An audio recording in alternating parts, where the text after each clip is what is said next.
Kathy, I may have you kill some lights in a little bit.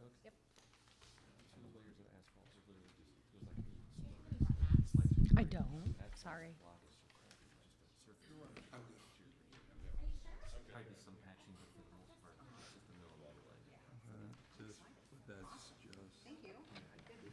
Just from That one bad thing right there, so we took 2 more corners to the south, but I mean, the core, they have a picture of it, it's literally, so it's a nice split at that. Thanks, Tammy.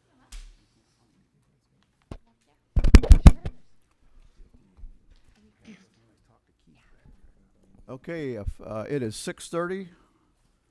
It is Tuesday, June the 17th, the Finance, Legal, and Audit Committee meeting. Roll call, please. Bro, Rolfs. Here. Pence. Here. Peterson. Miller. Here. DeWitt. here. Minch. Garfield. Here. Mayor. Here. 7 present, 2 absent. All right. Do we have any public that's going to speak? Whoever's not on the agenda. Okay. We have no public to speak. And next up is Carly Macer Correct. with Labor's Home Development. And I asked Carly to come back since we have 5 of new 8 aldermen on the council. We kind of need to kind of almost start over, but That's you okay. can kind of get everybody caught up to current. I think that's fantastic. Okay. Congratulations to all of you, and it's a pleasure to be here. I would like to start off with just introducing myself, if that's okay, Mayor. Absolutely. My name is Carly Macer. I am Executive Director of Labor's Home Development. I have proudly been with the Labor's Home Development almost about 2 years now. My background is senior housing, and I served in the House of Representatives in the city of Indianapolis for 10 years, retired in 2020, and have been passionate about housing and nonprofit organizations. Mayor, I'd also like to have Tammy introduce herself, as well as Brian. Absolutely. Go ahead.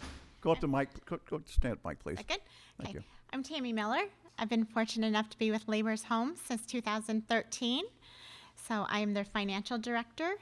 I do a lot with the management side of things. As you all know, we do developments, and we also manage our own properties. So I do the finances for the development company, plus all of the properties that we carry. And then also now I've kind of stepped over to the development team. So it's nice to learn about all this and come and get to meet all of you and to come to your community. So, Thanks for coming. Brian? I will share with you, he will introduce himself, but I serve on the Illinois Housing Council Board as well, in the state of Illinois. And through the council, I have an amazing intern. Hi, my name is Brian Kiesling. I'm currently a senior at Arizona State University.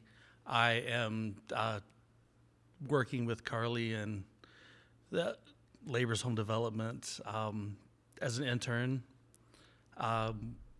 learning the ins and outs of affordable housing. I'm excited to be here. This is my first community meeting, and I'm really excited to see how things go. Thank All right. Thanks for being here. Yeah.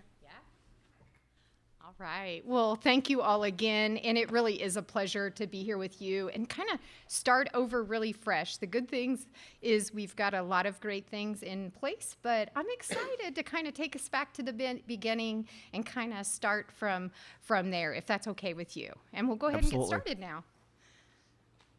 Hey, All right. hey, Jeff, Brian. would you hit one of the light switches, please? Is it okay? Hey, Nope, Brian. the other one. There you go. Ah, perfect. then come That'll on up help to your me read a desk, little bit. please. Go ahead. All right, who we are. And I'm going to scoot over a little bit so I can kind of read some of my own notes here. Would you take the mic with you, please? Fantastic. Could you take the mic with you, please? Oh, yes, I definitely will. I'll try to stay right here. Okay. Who we are. Labor's Home Development, LHDC, is an affiliate of Labor's International Union of North America, the Midwest region.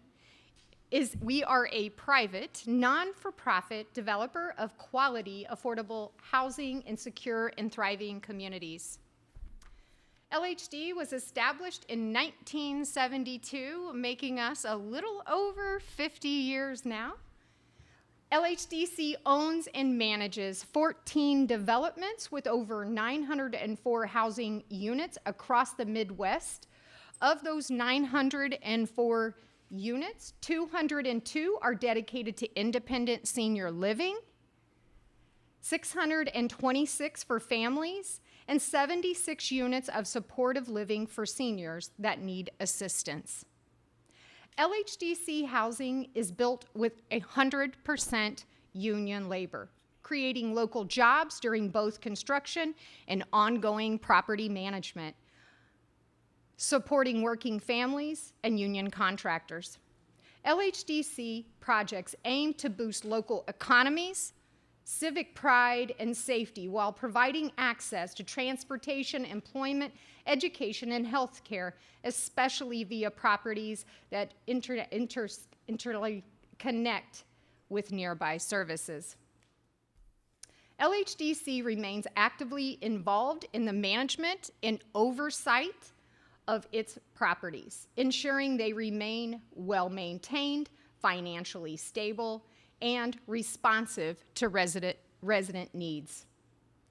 LHDC targets underserved and rural areas, bringing high-quality housing opportunities to communities that historically lacked investment in affordable rental development. Mission statement: to enhance living standards of working families and seniors, we are committed to collaborating on development, production, and management of low-cost, affordable housing in secure and thriving communities. How are LHDC projects funded?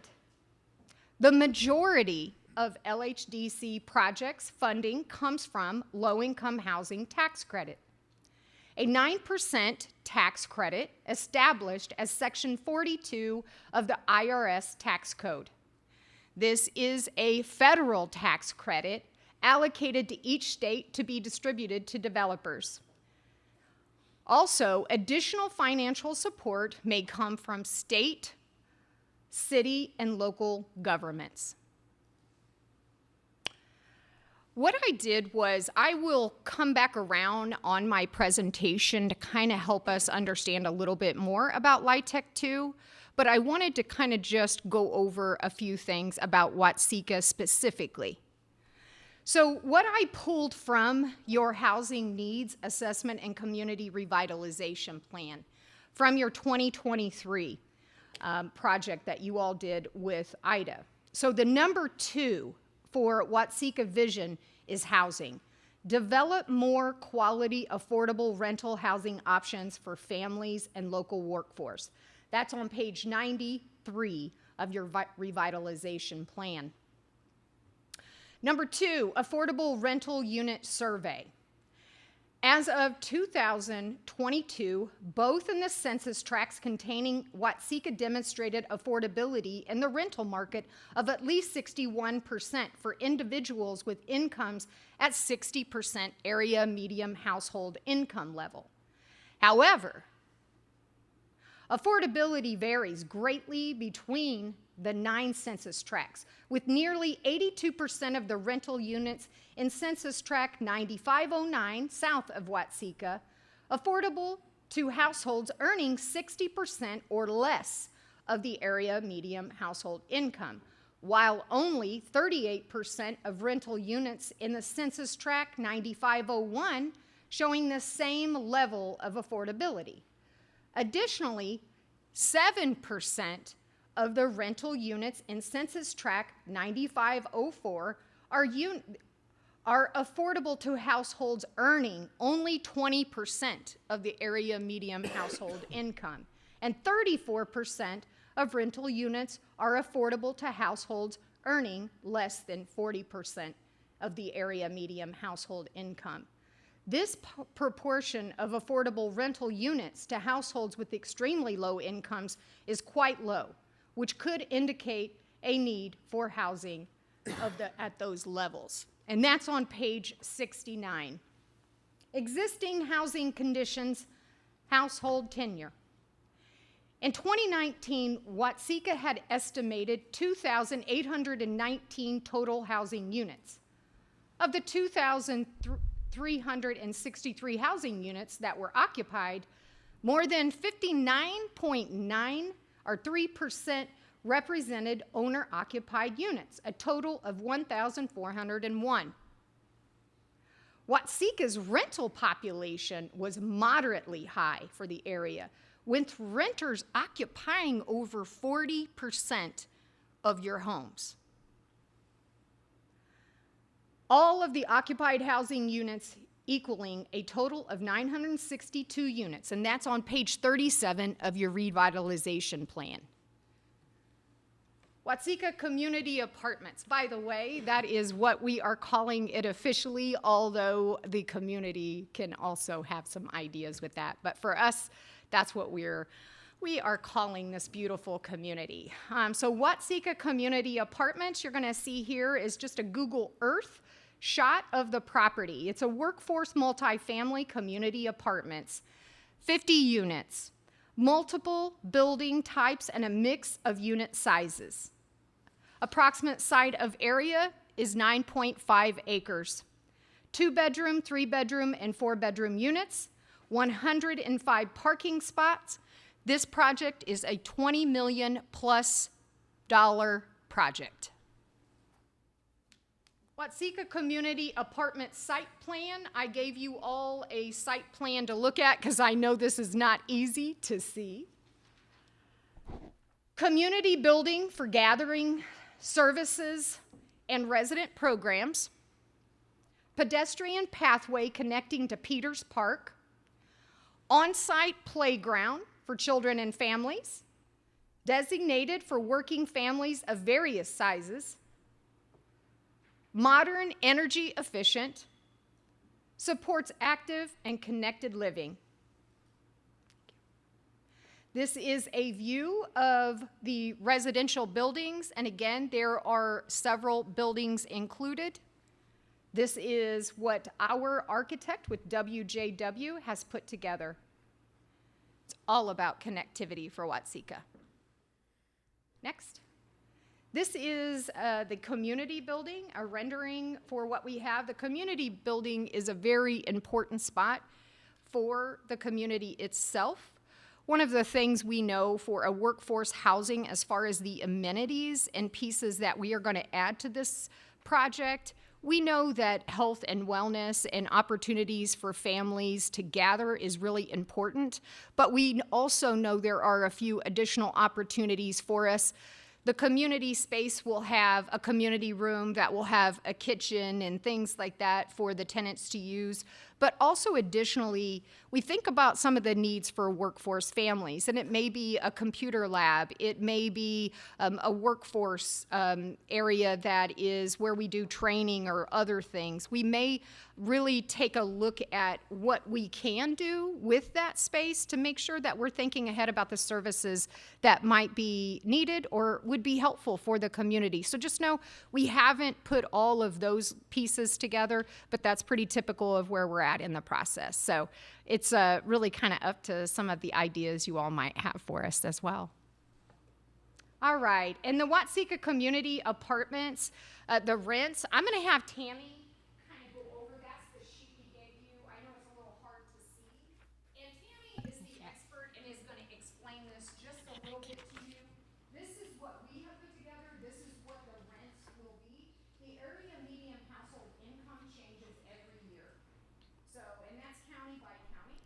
So I'm sure you all probably know that, but just know there'll always be a tweak of an adjustment. But this is what we have put together for you so that you have something in front of you to see of what it would cost to live at Watseka Community Apartments. So with affordable housing, we all want to keep it affordable, right? Because we want to customize to people that need it in your area. So the government comes out, federal government comes out once a year, and they change the rent income limits. And that is how we stay in compliance, is by using those income limits. So as Carly was saying, what was in your revitalization plan earlier kind of talked about where all of your community lies within your community. So on these income limits, if you look, and I just printed these out today, so they should be up to date. It kind of goes by how many people are in the unit and how much of an income they have. So it's a little different. It's totally different than where Section 8, where they look at your income and they say, oh, well, you pay this much because this is 30% of what you make. Tax credit LIHTC units aren't like that. LIHTC units, we set the rents, which are regulated. We set the rents, which are regulated by the federal government, but we only can raise them so much. And then they go by different percentages. So say we have a 30% unit, that person has to fall within a certain income to live in that 30% unit. And all 30% units should be very similar in rents. Now, then you would have maybe a 60% unit. Those units are for tenants who make just a little bit more income, right? So there's a different limit. So if you would look on here, say a 2-person for a 30% unit would be $21,270. They would have to make that or below that, right? Now, someone making 21, they would qualify. If you go to a 2-person for $42,540, they would qualify for that, right?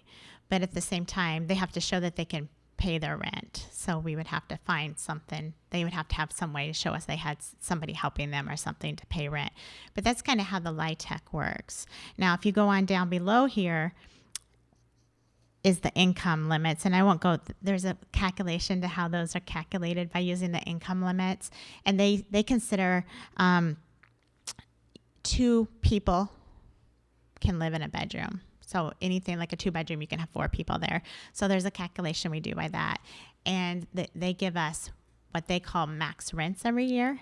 So we have to stay below that max rent.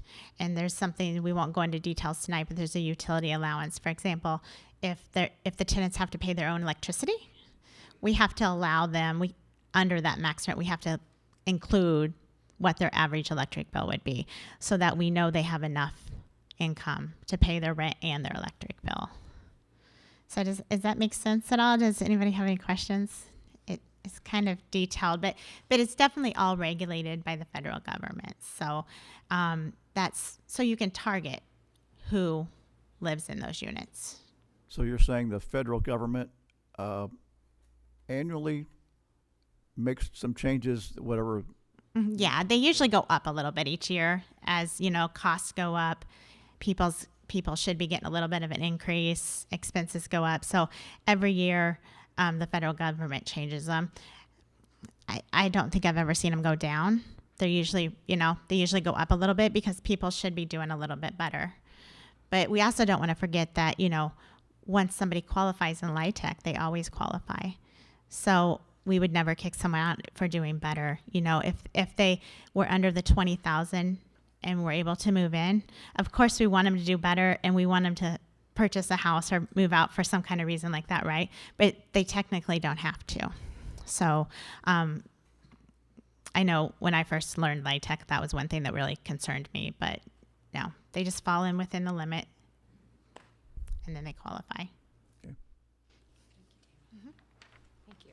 And we will be available for questions afterwards too, and I'll have our contact information and cards. So if you all have time to digest the information, we're happy to have follow-up conversations about that as well. So LIHTC is definitely something that I've learned a lot about myself. So, all right, impact of LIHTC affordable housing in the Watseka community. Addresses the critical housing needs for working families and seniors, stimulates local economic growth and supports small business, promotes family stability, enhances community vitality with shared spaces and green design, leverages public-private investment for long-term benefits, creates local union jobs and boosts civic pride, supports diverse housing options, and encourages sustainable, equitable development in Watseka. Now, this is just very brief, but I wanted to bring it to your attention because this came directly out of your revitalization plan.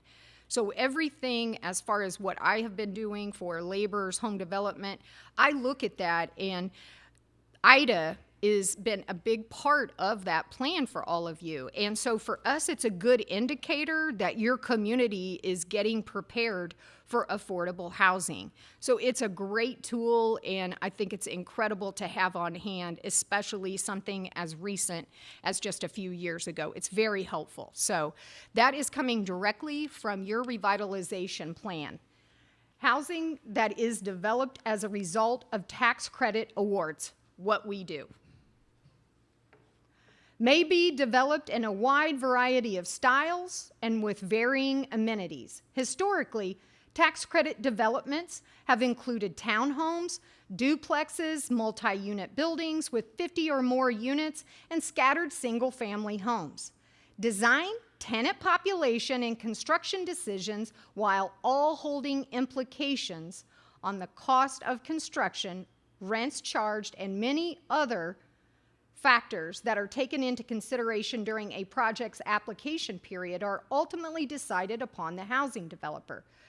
The following examples highlight various styles of multifamily housing developments that have been constructed through IDA's tax credit programs. Next. Now, I want to share with you, in your revitalization plan, 2 of my projects, 2 of Laborers Home Development, are the 4 examples that you have in your revitalization plan. 2 of mine. So those 2 are, again, page 108. The examples that they provided, and that is in that, highlight the various styles of multifamily housing developments that have been constructed through IDA's credit programs. One of them you'll see, if you look back at that, is Tiger Senior Apartments. We redeveloped Paris High School, that is now a thriving senior community. And the property itself is so well loved. Not only is the building not sitting empty, but we've created incredible affordable housing. So it just lifts up the community and certainly brings a lot of value. Every property that we have brings a lot of value to that property as well, and we've done that in Paris. Same thing with Maple Ridge. We have 3 properties in that location, and again, these 2 were in your 4 that were examples. That is a new construction, very similar actually to the project that we are looking at for Watseka. It's really about connectivity and really has this style of home and sitting on the patio, you know, enjoying your neighbors and everyone having a parking spot and access to safe trails and important, you know, pieces that should be to a family. So that is what we do, and I just wanted to share with you that was in your plan. Next. All right, so I mentioned earlier about LIHTC. We kind of talked about how our projects work, and then we also, Tammy briefly shared with us about how the rents work. But I thought, you know what? I know that it's going to be really important for all of you to understand a little bit more about LIHTC. And also, I'm going to share the next slide that goes a little bit further. But for starters, Tammy, I know you might be able to kind of add in on this a little bit. I'll get started. Tammy might chime in. And I know it might be a little bit hard to see the graphs there, the graphics, but a developer proposes a project to IDA. And basically, it's a very competitive. So you could have the best project in the world and that still not be selected. But just know this isn't just something we put together. This is very well thought out and a lot of work goes into it. So number 1, we propose a project. Wins an allocation of tax credits. Okay, so they say, guess what? We like your project so much there in Watseka, we're selecting your project. We're moving forward with you. Completes the project. We go, we do construction. We get it ready. We're leasing up a project this week, so we are crazy busy right now. So we do all of those things. All right. Certifies its cost and rents up the project to low-income tenants, hardworking folks within the Watseka community. Simultaneously, an investor makes a capital contribution to the project's owner in exchange for being allocated the entity's LIHTC over a 10-year period syndication. The program structure, as part of the tax code, ensures that private investors bear the financial burden if properties are not successful. That's why we don't just have the state that comes to visit our properties all the time. We have investors. They want to make sure that we are taking very good care of our residents and tenants and our properties. And they certainly want us to be playing by the rules, which is why they keep coming back to Laborers Home Development. Please do. So, so basically, when we are allocated those tax credits, it's a piece of paper telling us we have those tax credits, right?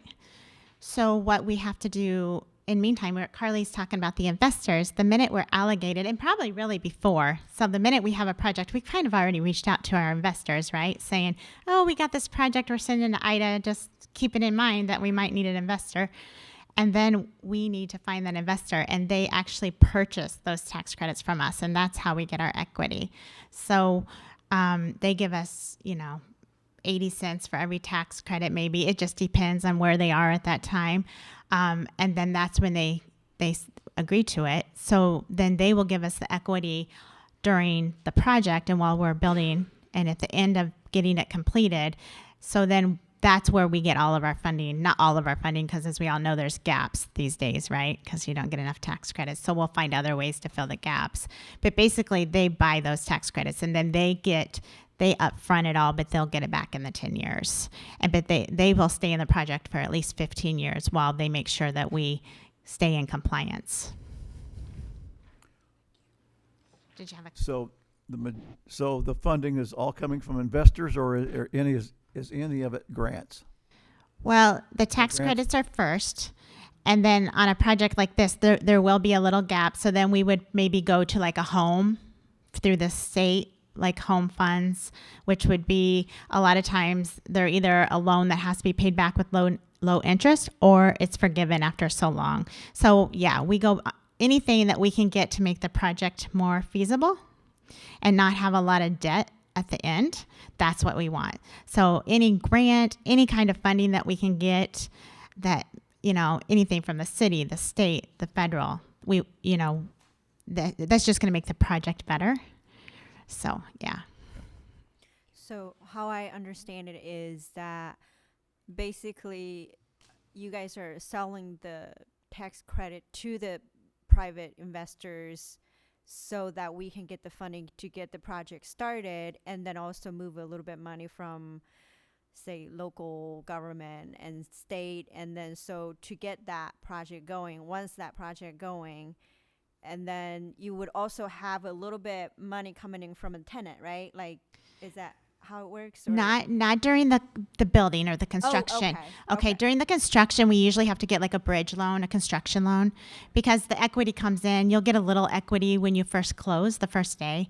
And then normally you get a construction loan because the equity is going to come in at the completion of the project. They're going to follow you. There's, like she said, they're watching us every step, right? So there's different things that we have to complete. There's things like 8609s, which you don't want to learn about them tonight, but there's different little things, that say when you hit this, then you get more equity. Okay. There might be something like a deferred developer fee that goes back into the project, that they will owe the developer later.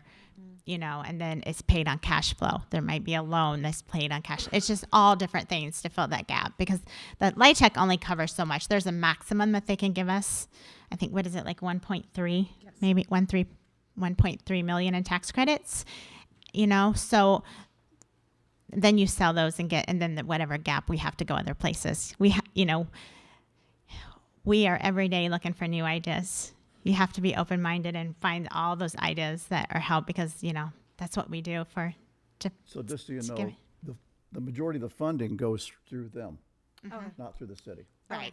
Right. It would go through the non-for-profit. Yeah. Yeah. Yeah. Definitely. Nothing would go through the city. Right. Nothing.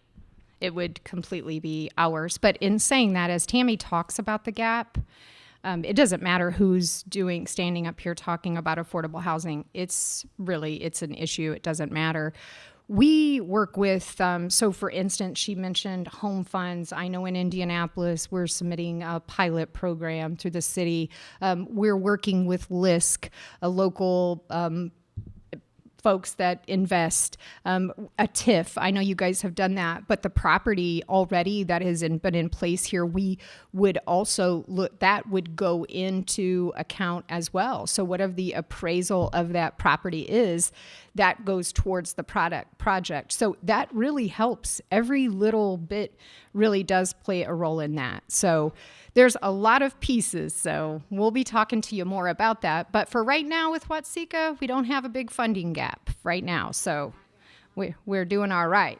Additionally, just real quick, as a permanent part of the tax code, the LIHTC program necessitates public-private partnerships, has leveraged more than $100 billion in private equity investment for the creation of affordable rental housing nationally.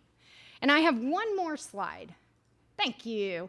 I just wanted to share with you, because I know sometimes, and by the way, all levels and needs of housing are very important to me. There isn't one that's more important than the other, or what someone would say better or good.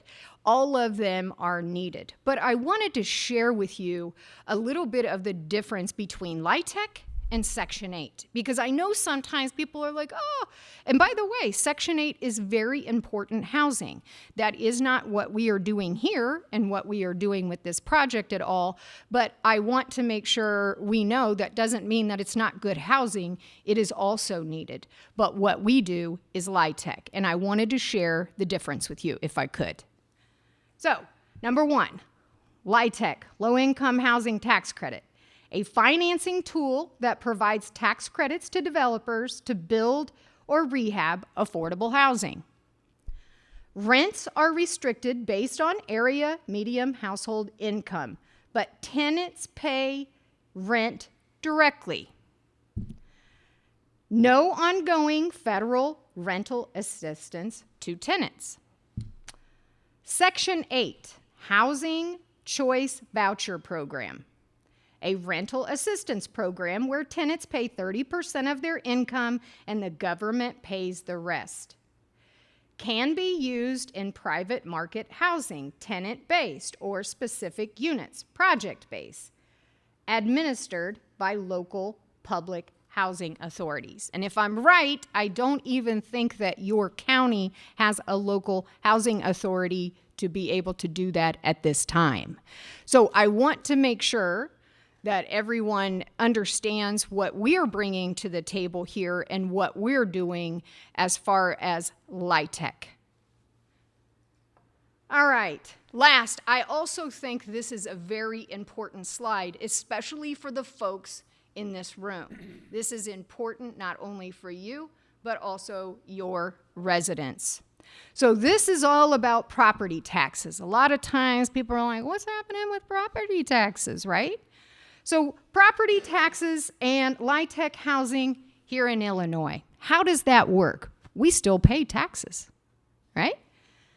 How it works. LIHTC properties in Illinois are often assessed based on income rather than market value. That's how we can, part of how someone like Laborers Home Development makes this work. We still pay taxes, but clearly it's a different opportunity through the federal government. The approach reflects the restricted rents and affordability requirements of LIHTC properties. Lower assessments help ensure financial feasibility and long-term affordability. The valuation is typically calculated using a formula. Income expenses equal net operating income, which is then capitalized to determine assessed value. Some counties and assessors apply specific methodologies of negotiated valuations for LIHTC housing. Important, tax treatment can vary by county, so early communication with the local assessor is key. So I just thought that would be helpful just in case there are any questions about property taxes as well. Next. That's it. So again, Carly Macer with Laborers Home Development, and we are absolutely thrilled to be here to present to you tonight and look forward to continuing our conversations as we move forward. I will tell you, we will be submitting our Illinois application in late October. We will then know the full application will be submitted in March. So just know that's kind of where we're at. We're right on time and ahead of schedule. There's a few things that we'll continue to do as long as we know that this is the best fit for you and your community. And with that, I'm happy to answer any questions. And this is the reason that we bought the 9.5 acres from Randy Juanita Muller. That was the key to make this process happen, And/or for that road. or for that road. If we choose not to go this option, we talked about the ability to have access through there was part of my understanding, with not just for this, but also to have the road. Well, and with that said, we did make sure in our design we accommodated what you all were interested in with that road. We're happy to make the accommodation to make sure it is the best fit for the community. So that is definitely correct. And we made sure that was a part of our design so that we could bring even something more to Watsika that is needed here. Okay. As far as the low income and/or replacing or along with, is there any benefit for veterans? We do veterans preferences as well. Certainly it's a part of everything that we do with our housing, but typically, yes, there's a veterans preference. A project we're doing right now, we work with the local veterans agency and housing to make sure that we do have that preference, and we'll make sure that that's a part of this project too. So what that does is that provides a couple of units within the project to be available for veterans, because nobody can really jump the line. And so you have to have the federal government tell us when that can happen, and that is one of those opportunities. So definitely veterans are very important to the laborers, and we always like to make sure that they are a part of all of our projects. So when you began to design the unit, what was included within that area, would it be possible that maybe design like a community center that in like, you know, include like a pool, indoor pool or things like that? Would it be, you know, like kind of fill the gap was what was like lacking within the community? Well, because it is very expensive. So with LIHTC, they don't really allow us to do those kinds of things. Okay. So, but what we do though is we want to make sure that we can expand in whatever way for our tenants. So basically, because of fair housing laws and important federal and state laws that we have in place, our community space is for our tenants, for them to have services or to have birthday parties or celebrations, but it really is tenant-based. But in that, it's community-based. Okay. So if it's tenants, but just know, I'll look forward to talking with you a little bit more about some of those amenities for us to max out the opportunity. That's why the trail, I don't know if you noticed that was really important. There's a trail on your map too that connects to the park. And we just wanted to make sure that there were just important, safe opportunities to families to be able to access some of the amenities that you have. But I'm always interested in talking to you more later.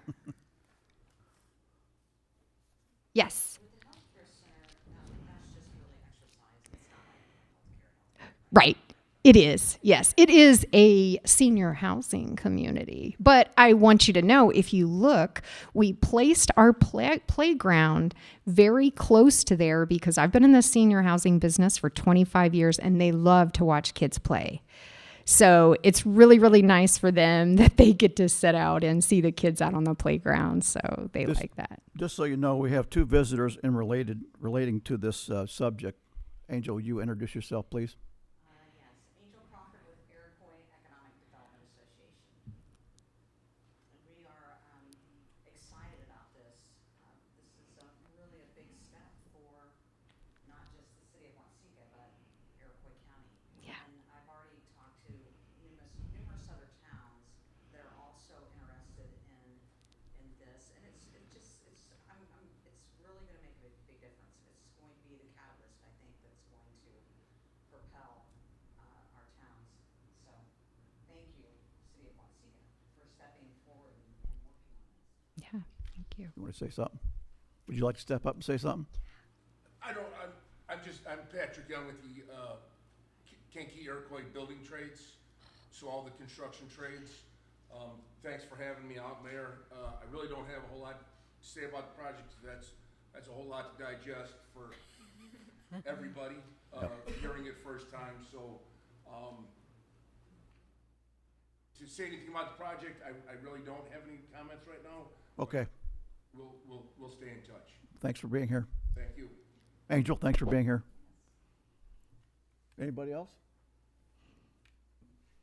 Okay. All right. Well, Thank you so thank you much. very much. We appreciate it. And again, I believe you have our information. Don't hesitate to reach out to Tammy or I, and we'll be happy to answer any questions. I know sometimes it might be a couple of days and you'll be like, what did that mean? But we'll look forward to our next steps. And Mayor, for me personally, I'll be in touch with you sometime next week, and we'll just kind of start talking about what will be our next steps, which are going to involve a market study, some environmental work, and I know we've already talked about some of our zoning. So just know there'll be some few pieces for us, but I want to make sure we're all on the same page before Labor's Home Development takes another step in the forward direction. But we're thrilled to be here and look forward to the project. We're also to have Eric Brandt here as our building inspector, Oh, yeah. code enforcement. He's also here. Thanks for coming, Eric. Yeah, Eric's been very helpful as well. Both of them have And been. Lauren. Yeah, very, very helpful. They toured me around Watsika many months ago, so thank They're them. very important to the city. They've done a great job. So Yep. thank you very much, and I look forward to seeing you and talking to you again. Thank you. Thank you. Thank you.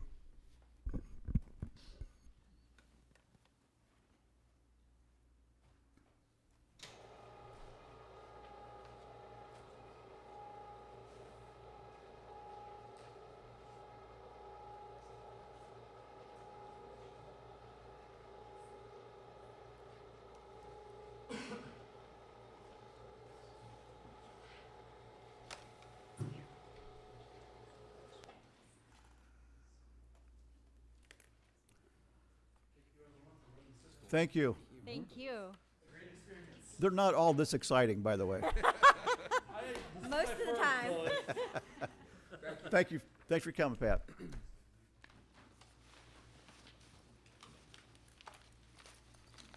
Yeah, I'm pretty sure we've left Brian's head spinning a little bit.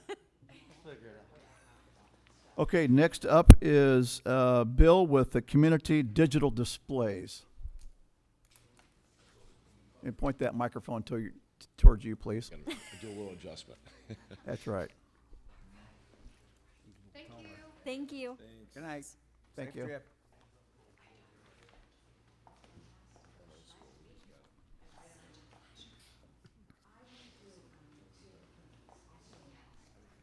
Thank you. Good evening. Yeah, watch the cords.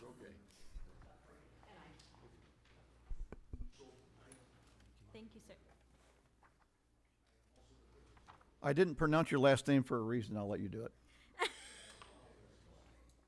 I was on the phone with you. I'm Lauren. Yeah. Public Works.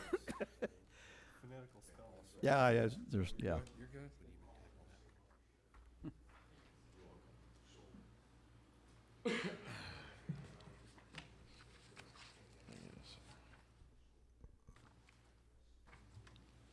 It's all yours. Sorry, I'm so. You can bring that up too if you want to get her up there, because it's hard to hear on the recording.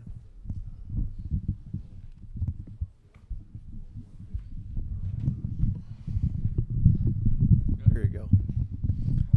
We're not used to having a 6'2" or whatever you are, 5 or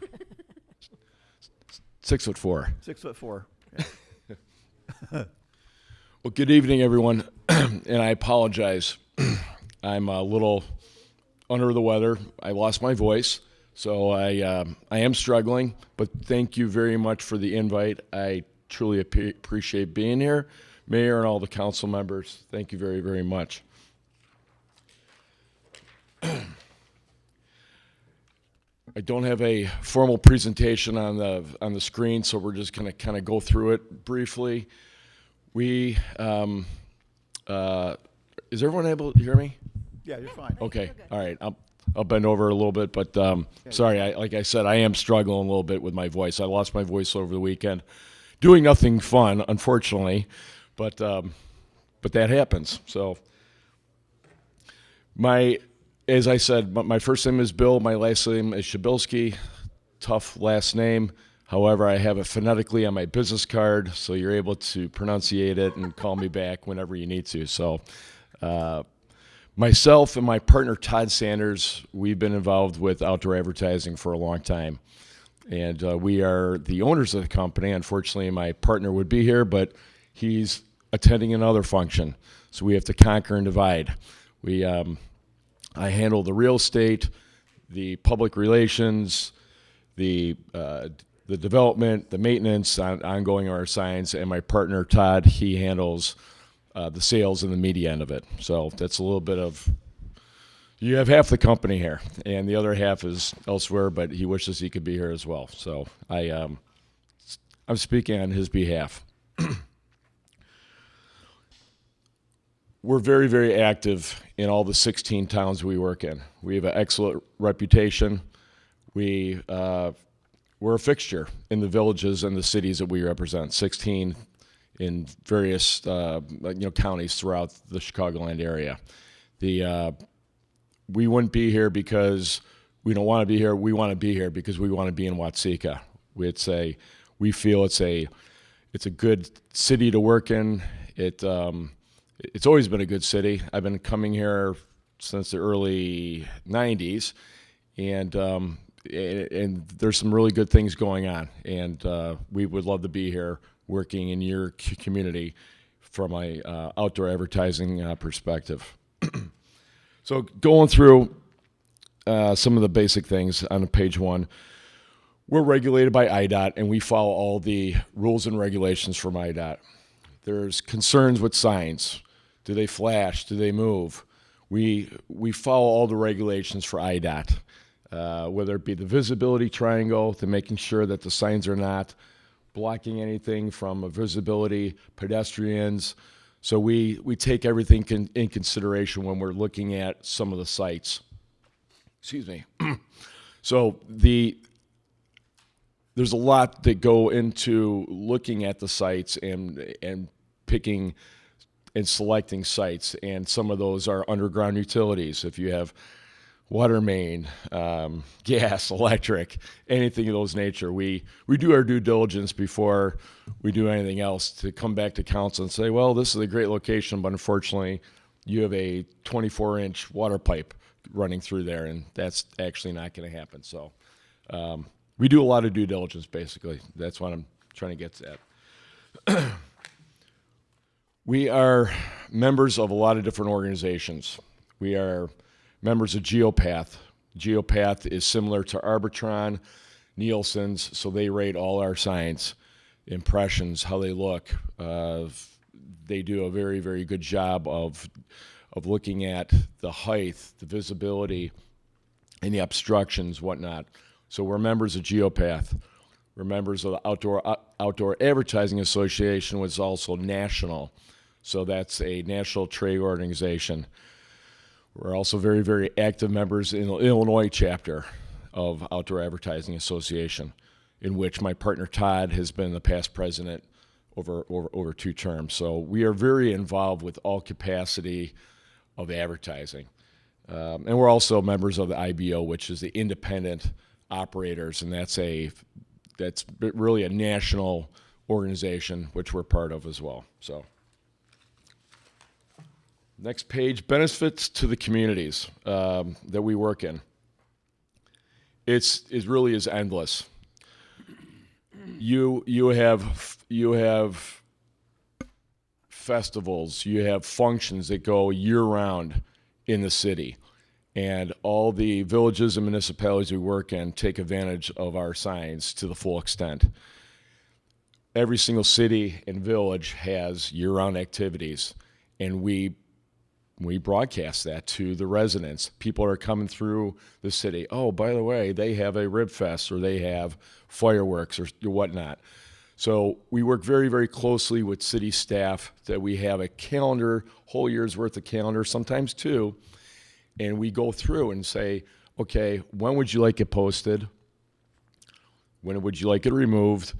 You know, what's coming up? You know, cop on the rooftop. I mean, it's just endless of the capacity that the city could utilize our signage for. So there's a huge benefit from a city standpoint, residential.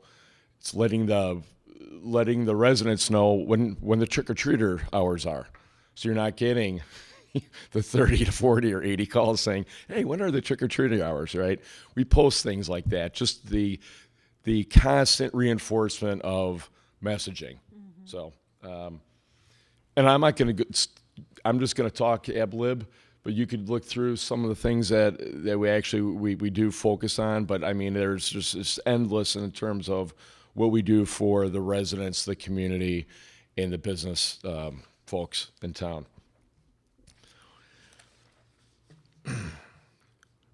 The benefits of the businesses, obviously, it is another outreach for the local businesses. Some of them don't want to do social media. Some don't want to advertise on the internet or whatnot. It gives the mom and pop the ability to let their brand out there, let them know. I mean, you have a CPA that has a very, very small sign in town. You know, that person might want to advertise for a month or 2, prior coming up to, tax time. So 70% last year, 70% of our advertisers were local advertisers. The other 20 were not-for-profits.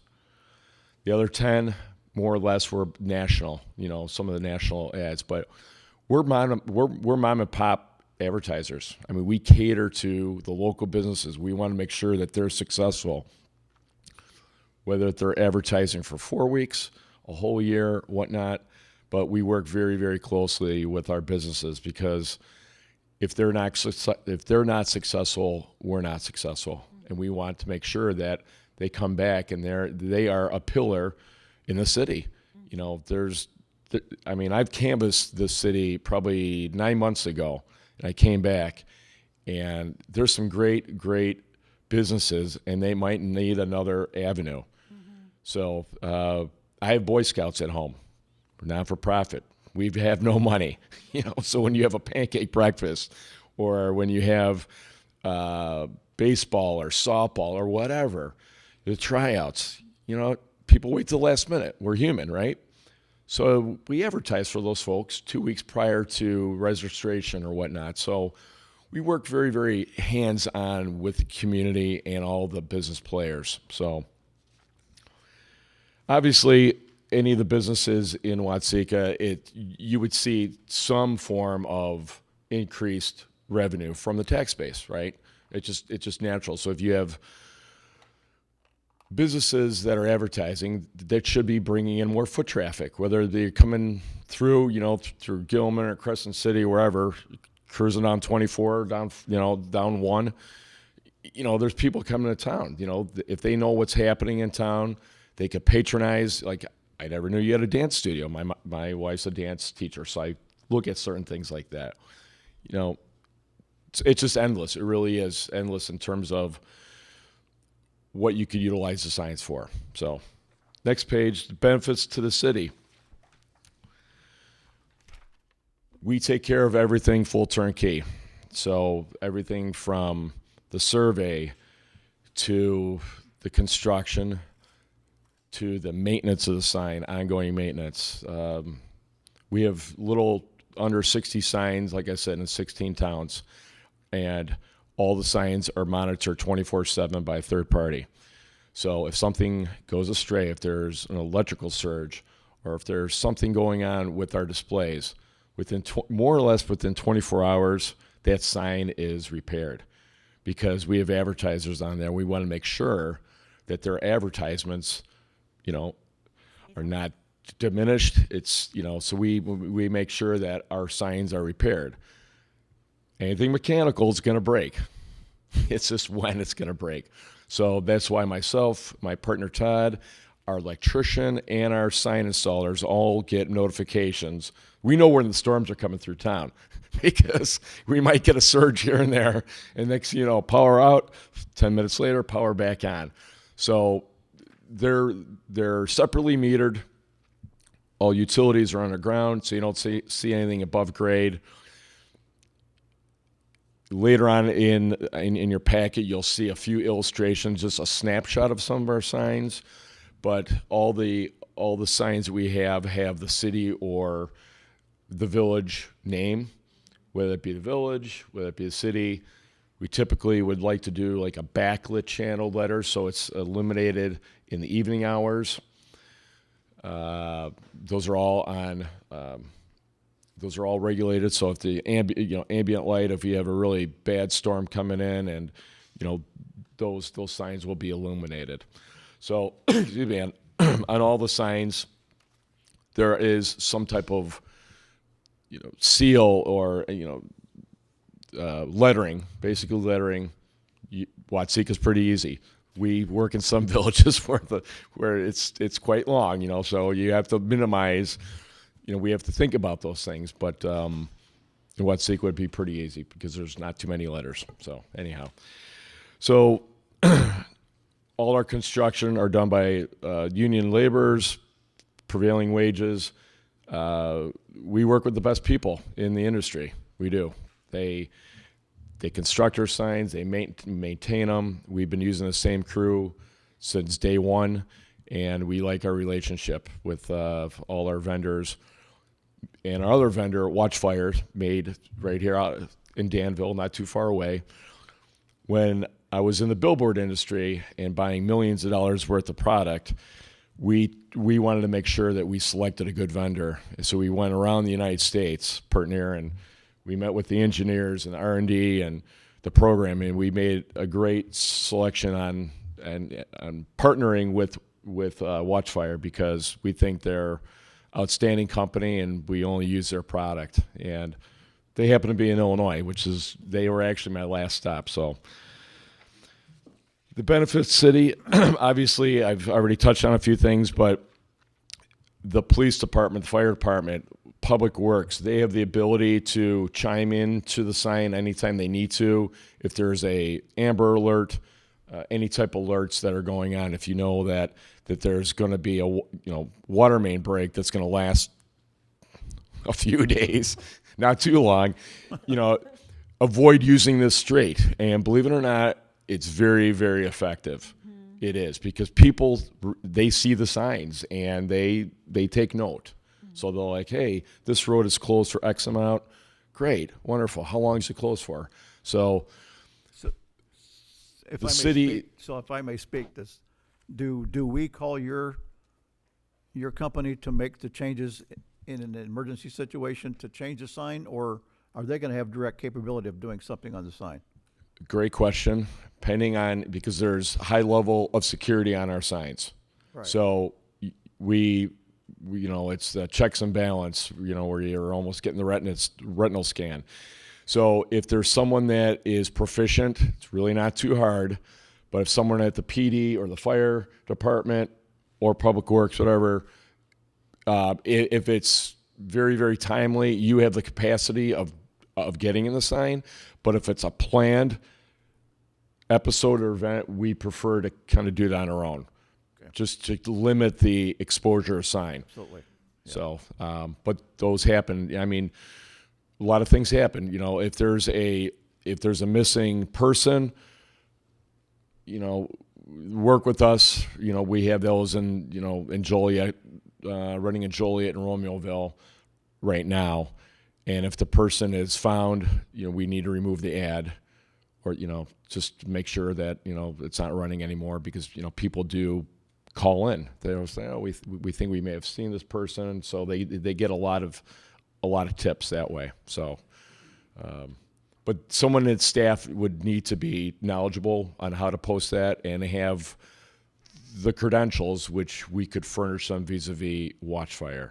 So that's possible. Right. These signs are obviously zero cost to the city, and people are like, well, how do you pay for it? We pay through advertisements. So that's how we pay for our signs. Who determines the size of the display? I primarily work with city staff, so we have to make sure that the size of the sign fits the property. Okay. Fits the property. We're all about creating good curb appeal, and I would not feel all our signs are 2-to-1 ratio, so 6x12, 7x14, 8x16, 9x18. We typically don't go that large on some of our signs, but we do have a 3-face sign in Romeoville at the corner of Renwick and Weber. It's a pretty big sign. We inherited the structure, we upgraded it, and so it has to fit the property. I mean, you don't want to put a big old sign on a small piece of property. You're like, what the heck did they just do, right? So it has to create good curb appeal. So I've been doing it I'm pretty near built pretty close to 200 signs, so I don't think I'm perfect at it, but I think I have a good idea as to what I'm doing. But we work with city staff to identify what those landmarks be, and we have a pretty good idea. I mean, we don't have any sites selected in the city, but I'm thinking somewhere along 24 on the east end, perhaps on the west end, or maybe where 24 meets 1. Those are some of my preliminary ideas, but we prefer to have them on city-owned property, city right-of-way, or city easements. So that's typically the arrangement. I know I'm jumping around a little bit. I apologize. Yeah, you'll get with Eric and I. Eric Brand is Lauren. our code enforcement, and we do have a sign ordinance that we'll have to deal with. So we'll have to work together on size and placement when we get that far. So we typically, like I said, thank you, Mayor. We typically will be on a city-owned property, but it doesn't necessarily have to be on city-owned property. Like I said, we work in 16 different towns, so a lot of the ordinances are prohibitive. We don't classify ourselves as billboards. We're digital monument signs, which it has a advertising spin on it, but if you drive down 24, there are billboards up there, coming into town. You got one from WC Media on the south side. Those are billboards. Our signs are less than 100 square feet. So even the 8-sheet posters are bigger than that. But the concept is all up for design. None of our signs are cookie cutter. We design with input from the city. Some are brick, some are stone. As long as we have a digital display and it looks good and it has to have the city on there, the city attorney usually will draft a new sign category, which is, basically lets our signs fall in that slot. So. Okay. Typically on your advertising, I see you give us like 10 seconds. What typically your loop on advertising's been? So I missed that part of the presentation. So the city would receive one slot, and that one slot is 24 hours, guaranteed, and that is a little under 1,100 displays a day. So they are 10 seconds, and that's per IDOT regulations. So it cannot be any less than 10 seconds. Okay. Yep. But usually on a loop? Typically, that's a great question. So typically on a loop, there's 8. So 8 advertisers on the full Okay. rotation. Correct. We would be in one of those. Correct. And we're members of all the chambers. So we work very, very closely. We're active members of all the chambers. They have basically the same mission as we do. We want to make sure that our businesses are successful. We go to a lot of golf outings, put it that way. A lot of golf outings and a lot of events just to get to know the members and find out what their needs are, right? And you got non-for-profits. 20% of our business are non-for-profits. So we do quite a bit. And, we have ad campaigns that go for a week. Some go for a year. But based upon, your budgets and everything else, we have the ability to, segregate in terms of how many times you want to see that. You want to see it every minute, or do you want to see it every fourth of a minute? So if the city slot, and some cities do an amazing job with their slot, amazing. I mean, there's some of them that have like 3 or 4 ads running simultaneously. Some are running between 3 to 5. So we have that ability to tweak it as much as you want. So it's really kind of endless. We create all the artwork with some input. We make it simple, viewable, and hopefully it's going to be successful for the city. But we like to put ads up there.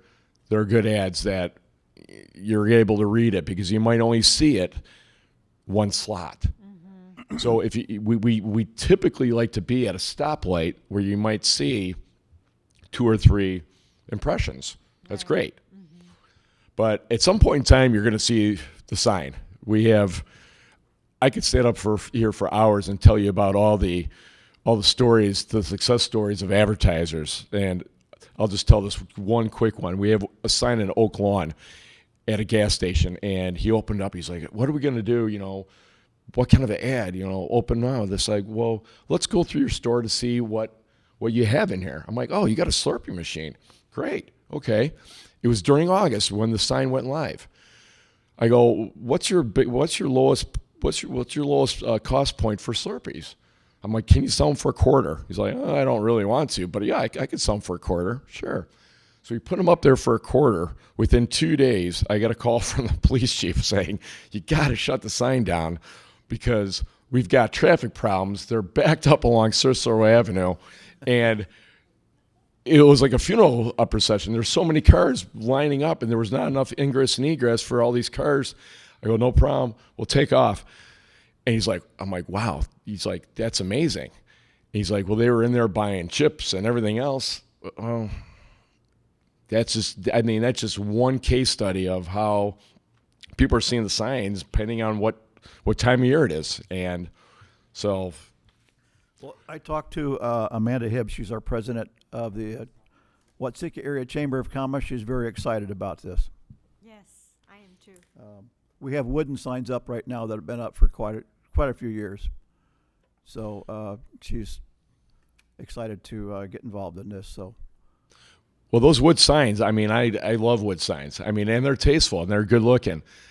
I look at signs all the time. My wife is like, "Oh, do you keep your eyes on the road?" I'm like, "I do. I'm on the road all the time." But, those wood signs serve a great purpose. They do. It's just we're in a little bit of a different era. And we are very passionate of what we do and how we work in the villages and the communities and the cities. And we're excited to be here, and we would love to work in Watsika. Thank you. Any comments, questions, thoughts, considerations? It doesn't look like it's going to be any cost to the city. I would like to think we should move on this, actually. Should we make a motion? And have you went with this man here for about locations or anything like that? No, we've not. This is his first time here.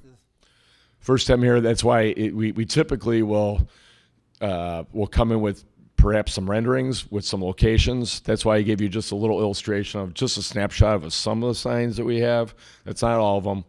But I guess the next steps would be to identify some sites and then work with the city in terms of what you would like to see from like a bricks and mortar, Right. you know, and landscaping. You know, do you preferred landscaping plants? We're using a lot more junipers now than anything else. Like some of our, I think we have a few arbs. Junipers are going to be around forever. You know, get some good screening in the back so you're not seeing the back of the sign. That's one of the things that I'm a stickler on curb appeal. It's got to look good. It has to look good throughout the whole year. So obviously in spring and summer it looks wonderful, but like in the heart of winter, all right, you just have that, the bricks and mortar. Well, you have to give it something, right? So we'll throw some pumpkins outdoor or do some decor. The city of Hickory Hills, we have a sign on their water plant. It was like a 2 or 3 million gallon reservoir, so we had to be very careful that we didn't hit any water lines.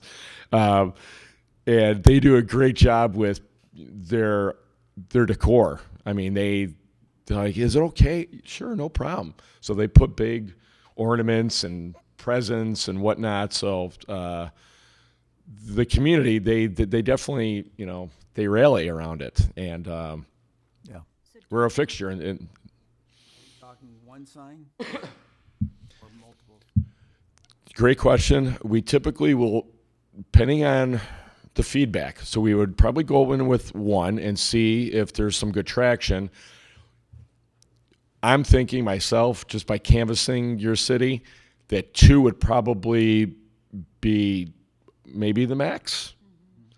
Maybe if you have one on each side of 24 coming in. We have signs that are in heavily populated areas and the speed limit's 50 miles an hour. Coming in from 24, going eastbound on 24, the speed limit's 40. So you're not doing 55, which helps.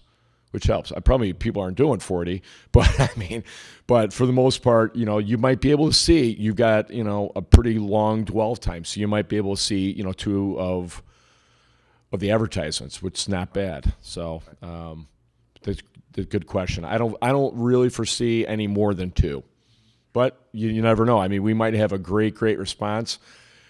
Village of Bolingbrook, we started out with 2. And the mayor said, "How many can you put up?" I said, "Well, hold on a second. We got to tread a little bit here." And so now we have them in very, very key points in the town, not necessarily on the gateway. Some of the most successful signs we have are in the heart of town. So it might be one right where, one dead ends to 24 in there. You have an existing sign there right now. So we really need to spend a little bit more time and identify, what is owned by the city and what easements might be granted, and kind of go from there. Or right-of-ways as well. I mean, there's some pretty wide right-of-ways that we've been able to slide the sign in there. You don't need a huge footprint for our signs. So there's a lot of different variables. Okay. I'd make a motion that we pursue I'll and proceed. second. Okay. We have a motion and a second. Roll call, please. Garfield. Yes. Oh, how about, do we have a discussion? Is there anybody local we should consider first? Is anything similar? I'm just, kind of came up last time with something. Is there anybody local that does this? I don't think anyone local does the advertising portion of it. I know we have sign companies that are local, but I don't believe that they handle the advertisement. That's a good question. I like the idea, and I like the idea and what he has to offer. Just make sure we're covering that basis. Lesson learned for us that we are always All I'm looking. doing Agreed. is making a motion that he proceed and give us a presentation. So, I like that.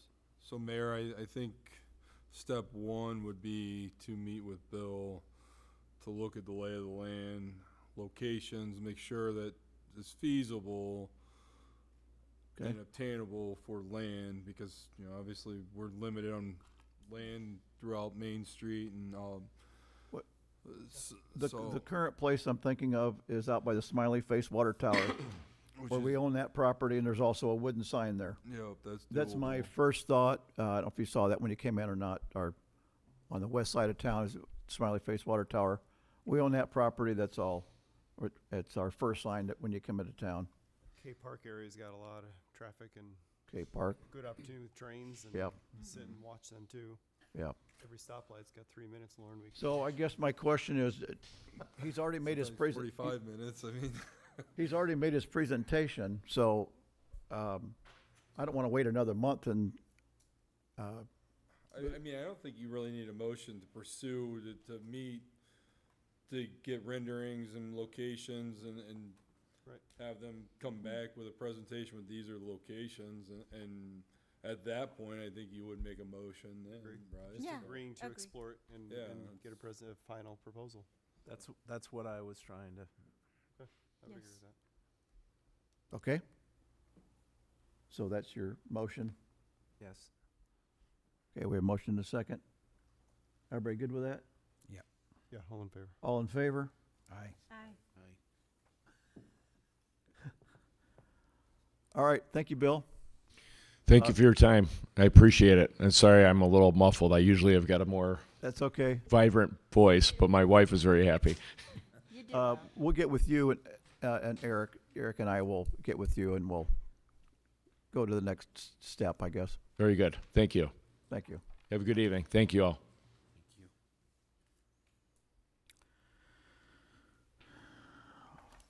All right, the next subject, actually, it's two different things. One thing is, we currently have cameras in our parks, security cameras in our parks. It's a company called Eagle Eye Monitors. They can currently have it on their cell phones now and also a computer monitor. But what I'm asking to do now is I'd like a permanent large monitor be in the squad room, 55-inch TV, so that the cameras that are currently in the parks will be monitored on this 55-inch TV in the squad room 24 hours a day. It's going to be a lot easier for them to see while they're sitting in there, so they can glance up and see the activities at the parks. The price of this is $1486.95, and the TV that does not include the TV. The TV I'm just going to get from Walmart, just a 55-inch TV from Walmart. The $1486.95 is for. They're actually going to bring in a dedicated computer to tie to this monitor, and to mount it and to hook up the internet plug-in on the wall in the squad room. So, any comments or questions about this project? Any suggestions? Good idea, bad idea? I think it's a good idea. 55 big enough? I might go 65. It depends on how much room we have on the wall in there. I mean, they're cheap. How big is yours, the monitor in your office? I think it's 55. 55. Yeah. There's one in the squad room now that has the camera system around the city hall. So this would be a second one right next to the one that's there now. Y'all good? Yep, I'll make that motion. Okay. I'll second it. So we have a motion and a second. Roll call. Garfield, Yes. Minch, Yes. DeWitt, Yes. Miller, Yes. Peterson, Okay. Pence, Yes. Rolfs, Yes. Mayor. Aye. Roll call carried. The other thought was, it's audiovisual solution for the council chambers.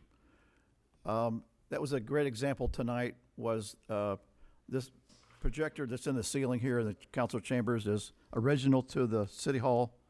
The city hall was built in 2009. I'd like to modernize the council chambers by installing a large monitor over top where Kathy sits. It's going to be basically a 75-inch monitor, a TV, where the HDMI or wireless can be hooked to it. It's going to be a lot better presentation. It's going to be a lot better for people to see it, both in the council chambers and in the audience.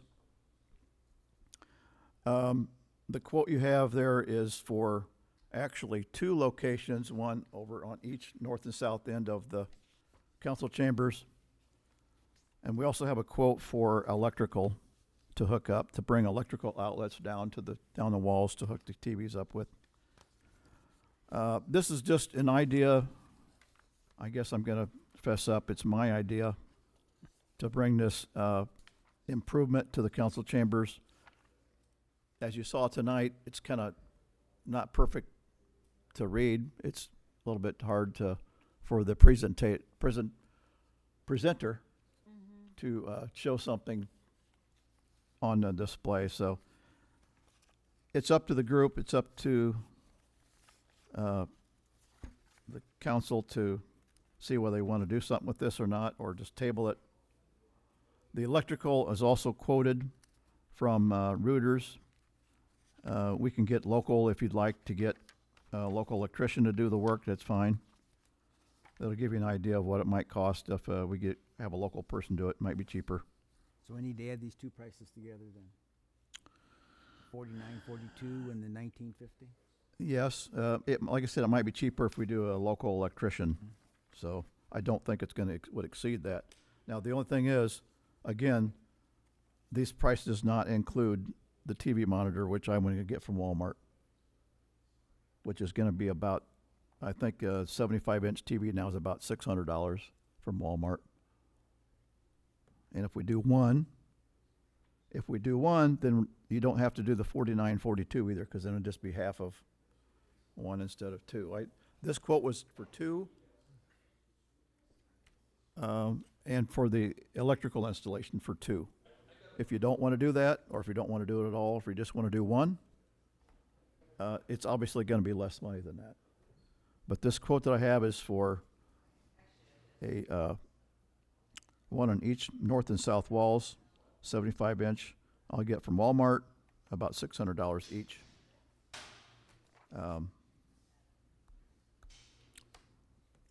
This was just, like I said, this is my idea. I thought it might improve things here in the chamber.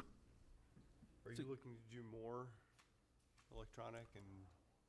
I'm hoping to do more video media presentations.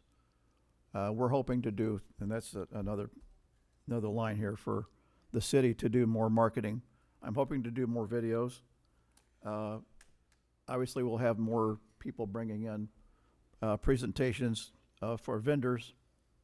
It might help their situation too, but I would like to continue on or start doing more video marketing, video media, which is the next line in my list here. And I think it'll be. Question, Benny, we could still utilize the system we have if we just went with the new system, like on one wall, correct? Or would they have to take that all down? It could, I mean, this could come down with this quote, but if you want to leave that in place and simply add to it, we could do that easy enough. I mean, It would just be, if somebody had either or type of presentation where they could go with the old style, or right now we have an adapter. This is serial bus that no computers have on them anymore. It's all HDMI. This is serial based. We have an adapter. That's the only way that worked tonight, was that we have an adapter to HDMI. Okay. All right. If you want that to stay in place and we can add another monitor with HDMI, that's fine. That would just make the quote less. I don't know why we keep the old one though, because that's a projector and we gotta turn the lights down low. With Right. those monitors, it's gonna be like watching it in your living room. You can. Exactly right. Yeah. Yeah. Okay. Yeah, I just thought it would be a way to improve things here in the chamber. It's not exorbitantly cost. I mean, it's the monitors are not $4,000 monitors anymore. They're, under $1,000 a camera or a TV. Knowing that we tie into the cameras and then YouTube or however it gets displayed, do you have a way for the whatever, like if there's a video on the monitor, to be switched over to that also? Is that included in here? The TV would be Wi-Fi capable. Okay, I have a suggestion to add to it then. I mean, it's just a matter of programming. The TV is going to be Wi-Fi capable automatically. Right, but I'm saying, so at church, for example, if we have a camera that's on our pastor and we want to play a video, there's a little box I slide over, and then that video is now on the camera, so it's all kind of integrated together. So it's a simple box, it's very easy to use. You know if what you it's want called? to. Do you know what it's called, or? It's called Fieldwork Life Pro. It's $250, just slide it Okay. over. Okay. Just a simple Someone thing. have to run that? Yeah, so if for example, she had that presentation there and we wanted that on the YouTube channel, then you just press a button, slide a lever over, and then that is actually displayed on the YouTube. So, Okay. that's all. It's just a simple This thing can to be add. added Yeah.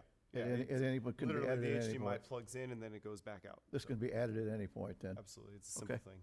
So just a thought to add that technology. Sure, sure. You were With the side talking- note being, I'd like to get rid of everyone being recorded, but we can talk about that later. Yeah, good luck with that one. You were talking at both ends. Would you consider maybe still having one straight on for the console? One of the ends for the audience to see? I thought, Otherwise, you're sitting here or here. yes, that's why I thought there was gonna be two, but Well, like you said, it's either gonna be here or it's gonna be here. Yeah, even if you had two of them there, I was thinking have one straight on and then one at the end for We the could audience to absolutely see. do however I we, understand. however we the wanna do audience it. can't see that up there unless they move their chairs out in the middle somewhere. I mean, It can be, a second one can be put wherever we well, decide. just food for thought. I just wanted to introduce the concept to the council. I'm trying to make an improvement here for future, because the future is obviously media, video media, Wi-Fi, internet stuff. I think it's just like computers, you have to update, Yeah. you know, so. Yeah. If we went 15, 16 years on that, then it's Yeah. probably time, so. I like the idea. Okay.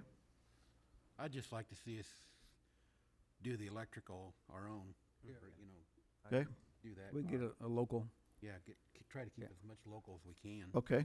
and you want to get the prices on the TV so we know what the actual cost on them I are? was gonna say, if you could get us, I think this, Approximately, anyway. I think the 75-inch was $698 at Walmart. You've already looked. Yes, I think I'm you pretty wanted sure. us to do this I'm pretty tonight, sure or- it's $698 or You wanna do this tonight, Benny, or you wanna wait, or what do you wanna do? Can we Other than can let, we just put it on agenda for next week? yeah. yeah, that way We can. try to get an electrician to give you some kind of quote. Okay. Is that, Sure, that's fine. Yeah, There's I'd just like to try to keep as much local as we can. absolutely. No, I'm good with it. any capable electricians out there? Okay. So we will put that on the full council agenda. I'll try to get a new electrician price and hard price on the monitors. Thank you. Thank you. Are you gonna reach out to a couple of them? Yeah, if you got some names, I'd take names. I'll give you some names afterwards. Give me some names. All right. The next line is, we talked about this before. Let me get to.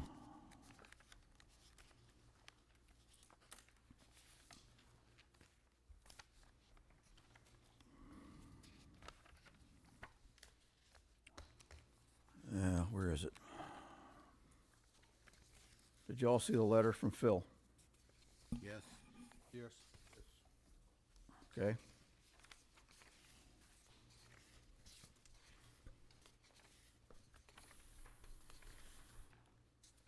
And I do not know why I do not have his letter. Okay, Who? Yes? Phil's. Okay. I got it. So did the Rogers submit anything to us? No.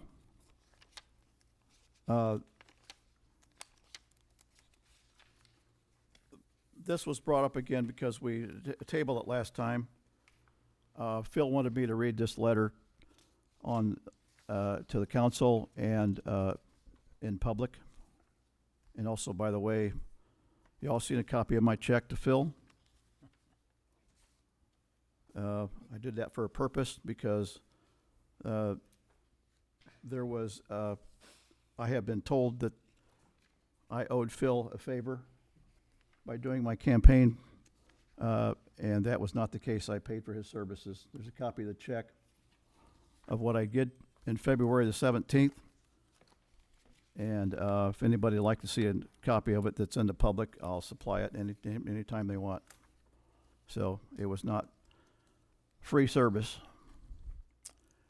This letter was sent to the city of mayor and the council. This letter is in regards to my recent proposal for my company, Center Street Productions, to provide video services to the city. The proposal was written by me, unsolicited, delivered to the council publicly, with 3 levels of service I could provide to the city. The highest dollar amount was set to $21,000. This proposal was written to expand upon the video services I've already been performing for the city and make an effort to plan ahead for the upcoming events. There have been many negative comments made on Facebook and in person about me, my business, and my relationship with the city as a result of this proposal. However, I'm just going to focus on a few key points in this letter. Anyone is welcome to reach out to me if they would like further information or clarification. In regards to the city bid proposal process, from what I understand, the city of Watsika is not required to put any project out to bid.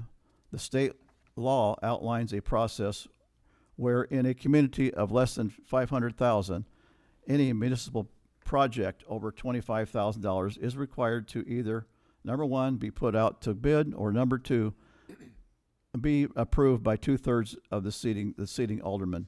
To my knowledge, there is not a regulation for projects under $25,000, statewide or on the city books. I have reached out to our state representative for clarification on this on the state website with no response.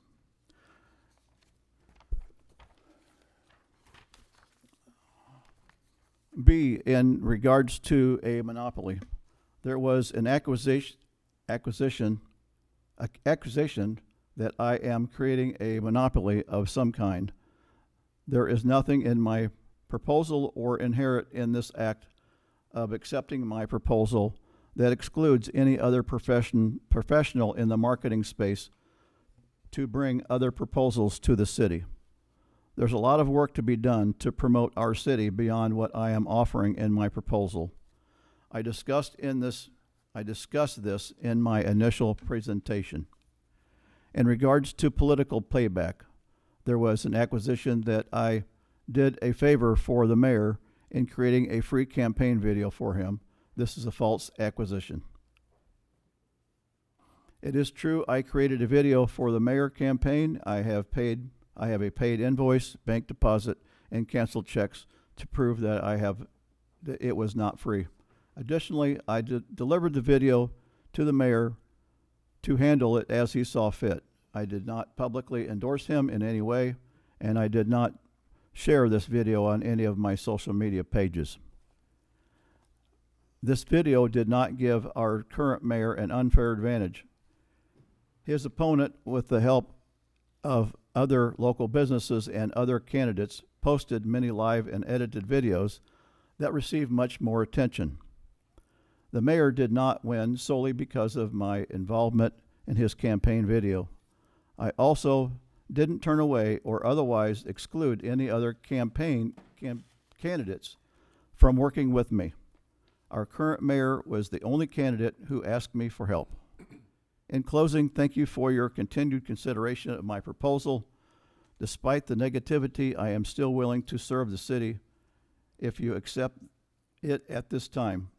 If you decide to move forward or towards an open bid process, please consider my current proposal rescinded. It's on my mind that an extended bid process means we'll likely miss several summer opportunities.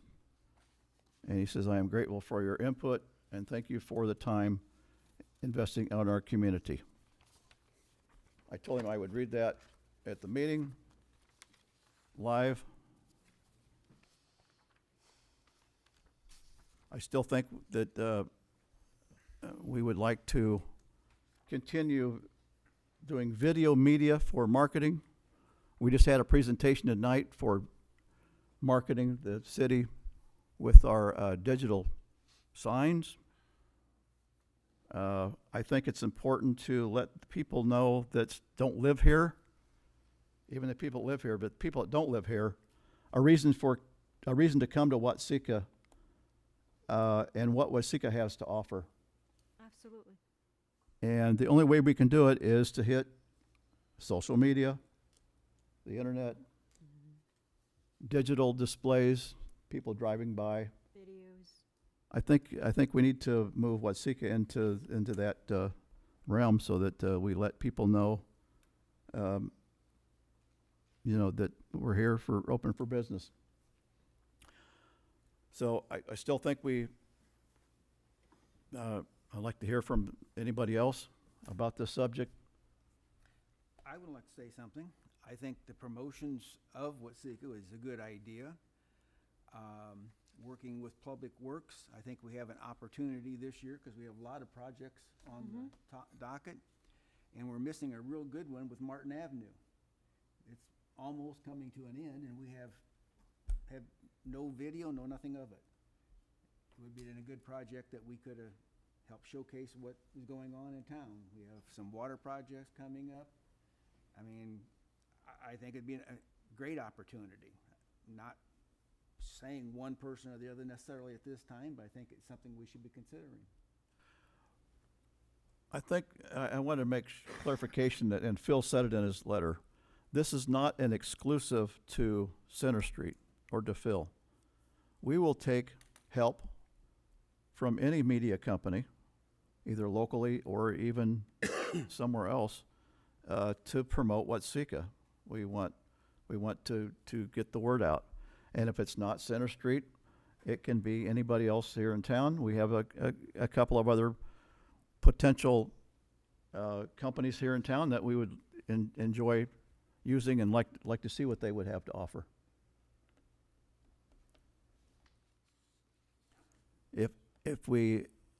I think if we do it by doing a presentation and then we have to wait a month for the next council meeting to approve that video, and now we're almost out of the summer. So I don't know how you want to handle it. If you want to do like we originally talked about with Phil's original bid, I think we almost need to get some pre-approval work to be done by somebody. Mayor, I'm going to say this. Pretty sure I was the one made the motion for Phil. I think we should go ahead and continue to move forward with him. I know the controversy that came about after that. I was not here for that meeting. I watched it on YouTube. Phil came to us with a proposal. He showed interest in it. No one else did at the time. Everyone else, those other people had the chance to come forward to this council for it. No one else did. Phil did. My opinion, move forward with it. He's already put his proposal in, so the amount's out there. Right. So you put that out for bid, it gives everyone else an unfair advantage. I know I'm going to catch heat for it on YouTube. I really don't care. Let Facebook say what they want to say about me. I think for me, the lesson in some of this is, as I'm the new guy too, is just that in the future that that we make sure we're looking at all options. I appreciate Ms. Rogers coming forth that day too. I have learned and understand that there's some Facebook bashing of us prior to in that decision, which I don't appreciate that part. In any respect from anybody to be respectful and come forth. With all of that said, I also feel like we as a council made a decision. We had a motion and a vote, and we agreed upon it. And Phil has done excellent work over the years. He's got a great reputation, and very much growing, not just here locally, but across the state and the country, I believe. So I think we're blessed to have him and the work that he does. We made a decision. I think we stick to it. Okay. I have to agree. I'm a new guy, but advertising is so huge, and just like Bill's presentation tonight, we didn't go to Bill, he came to us. And, you know, I think we should take advantage of those kind of opportunities, so. I agree. Okay. We're at the end of June. You know, we're already midsummer. We Right. lost 2 months. Yeah. You know, I'm sorry it went down this way, but like I'll say it again, he came to us. And like Don said, you know, the projects that we'd like to show that we've made progress with, these projects that are currently almost half over now, we have no record of those. An or- opportunity. Well, not just that. You know, 4th of July is right around the corner. I'm You know, still welcome to future opportunities Just from, gonna say the same from thing. Exactly. local Yep, we people. talking- I mean, Yeah. I'm not against that at all. Exclusive, so, yep. You know, So, we Yeah, got it's not 4th of July, exclusive, we got but the the- festival, we have, you know, we have a lot of things Yeah. we can showcase yet. I agree. Other companies besides Phil can bring us some production work, show it to either me or the council, and if we like it, we'll use that service. Yeah. It's not exclusive to Phil. I agree. All right, so we're all good. I guess what do we got for a motion? I'll make the motion, we continue with the original proposal with Phil and move forward with that program that we had with him. 21,001. Correct. With the $21,000. I'll second that. Okay. I have a motion and a second. Roll call, please. Rolfs, Aye. Pence, Aye. Peterson, Aye. Garfield, Absolutely. Mensch, Aye. DeWitt, No. Miller, Aye. Mayor. And it's not because of the bid process either. I just don't think we need this. I want that made clear. I don't do Facebook. I don't care what they say about me on Facebook. I will never respond to anything on Facebook. Okay. I'm not showing anybody a canceled check or nothing. I don't do it. Well, So, but I didn't like it in the first place, so it has nothing to do with the bid process. I want that made clear right off the bat. thank you, Charlie. Yep. I felt that I had to. I know, but I just Prove don't- myself, I and don't. sorry I If they did. want to say something to me, come in here and say it to my face. Okay. All right, so we have Roll call carried roll 7 to call. 1. All right, we had roll call carried. Last item for finance is we're going to transfer $363.07 from a 2013 project fund into the debit service fund 59-10-1000 to close out the 2013 bond that was refinanced to the 2015 and then refinanced to the 2018. I know it's a lot of wording. This is per our attorney, Joe Kankar. I so move. Second. I didn't make those words up either, Joe did. Okay, we have a motion and a second, roll call. Rolfs, Aye. Pence, Aye. Peterson, Aye. Miller, Aye. DeWitt, Aye. Garfield, Yes. Mensch, Aye. Mayor. All right, Roll call carried. okay, any other committee member inquiries for any subject? I just got one quick thing. Yes, sir. Okay, we talked last month about food trucks for 4th of July. I reached out to several of them. I had one return a phone call. Unfortunately, all of them told me that they wish we had reached out to them in March. They're booked already. All booked up for 4th Of course they are. One Absolutely. person is interested, but he does not have a food truck. He was just going to set up a table and tent. Oh. So, lesson learned. I'll start planning for next year. Thanks, Mark. Thanks for that suggestion. That was an excellent suggestion. March. Good, March next year. Earlier the better. Okay, any other inquiries for finance? Anything else? All right, motion to adjourn. Aye.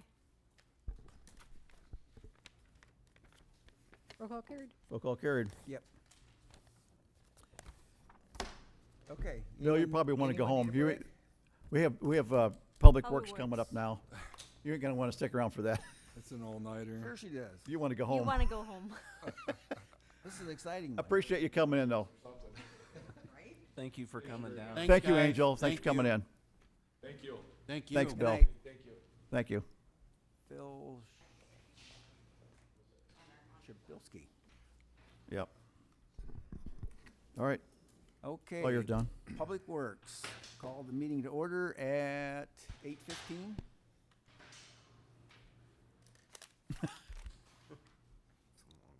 Roll call, Kathy? Garfield, Here. Mensch, DeWitt, Here. Miller, Here. Peterson, Here. Pence, Here. Rolfs, There. Rowe, Mayor. Here. 8 present, 1 absent. Okay, we chased all the public out, so I guess we have no public comment. So we're gonna go to Lauren over here, and he's gonna start with the test wells, I guess, it's on top of the list. Good evening, council. I'll try and make this quick and just hit the major topics. Our test well, well number 12, our permit was approved from the IEPA. I've reached out to Peerless Midwest. They are ordering screens. Obviously, they don't order material until they have a permit. They're expecting early August to drill that well. So, Same place or different place? over there on North Street, same. I mean, are they same the same location. hole or Not are the they- same hole. They'll do like 10 feet away. Okay. Yep, yep. So that's a move forward finally. EPA doesn't move real fast, but it's headed in the right direction. I'll keep everyone updated once I have a solid schedule. Running through, we replaced the lead service line on South 4th Street this month. That is the remaining lead service that we are aware of that we have found. As we continue to find them, we'll replace them, but that's, so far we are lead free at this point. Big topic here is the grant for the water main extension on Elm Street. We received $450,000 with a low interest loan available as well. So Public Works is scheduled to replace from Brianna to Sycamore, and the remaining of that project we can handle through the grant outsourcing through a bid process. So we're working through some of that. But that's good news. We've been trying for what, 3 or 4 years now? 3 years. Yeah, 3 years. So with the grant, we should be able to accomplish the remaining portion of that project from Sycamore to 8th, and in the section on 3rd Street by Byers Funeral Home. So Lauren, which side of the elm is it going to run on? North, south? it's going to be on the south side. Yeah. So I have one of the 3 right-of-ways signed off. I'm hoping to get the other 2 within the next week. We do have the ordinances on next week's agenda with the expectation to get these all signed off and moving forward. So once we have the right-of-ways and the ordinances in place, materials will be ordered. So I'm hoping to break ground in July yet.